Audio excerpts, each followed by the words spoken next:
খবর 24 সাথে আপনাকে স্বাগত। নতুন নতুন খবর জানার জন্য আমাদের চ্যানেলে চোখ রাখুন। নমস্কার দর্শক বন্ধুরা, স্বাগত আমাদের এই চ্যানেলে। ধেয়ে আসছে ঘূর্ণিঝড় রেমাল। বাংলার ঘাড়ে নিঃশ্বাস ফেলছে অতি শক্তিশালী ঘূর্ণিঝড়। রবিবার মধ্যরাতে সাগরদ্বীপ এবং বাংলাদেশ থেকে কেপুপাড়ার মাঝে আছড়ে পড়বে ঘূর্ণিঝড়। ইতিমধ্যেই ঘূর্ণিঝড় রেমাল মোকাবিলায় প্রস্তুতি শুরু করে দিয়েছে দক্ষিণ 24 পরগনা জেলা প্রশাসন। সুন্দরবনের সবকটি উপকূল থানার পক্ষ থেকে শুরু করা হয়েছে মাইকিং।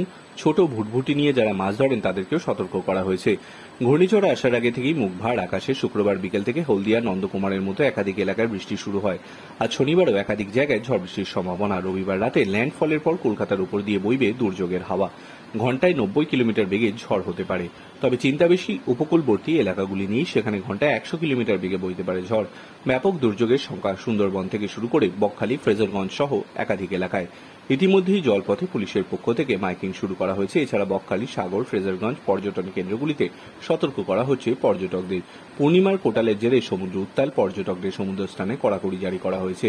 আবহাওয়া দপ্তরের পূর্বাভাস অনুযায়ী শনিবার অতি গভীর নিম্নচাপ তৈরি হবে। রবিবার মধ্যরাতে বাংলাদেশ এবং সুন্দরবন উপকূলে ল্যান্ডফল করবে ঘূর্ণিঝড় রেমাল। এর প্রভাবে দক্ষিণ 24 পরগনার সুন্দরবন উপকূলে 100 থেকে 120 কিলোমিটার বেগে ঝোড়ো হাওয়া এবং অতি ভারী বৃষ্টির পূর্বাভাস দেওয়া হয়েছে। জেলা প্রশাসনের তরফে পরিস্থিতির দিকে নজর রাখা হচ্ছে। ব্লকগুলিতে ত্রাণ মজুত করা হয়েছে। প্রশাসনের প্রস্তুত রয়েছে যে কোনো পরিস্থিতি মোকাবিলা করতে। তবে আতঙ্ক থেকেই যাচ্ছে উপকূলবাসীর মনে, কারণ এর আগে আমফান, ইয়াস, ফণীর ঝাপটও সহ্য করতে হয়েছে তাদেরকে। Bureau report.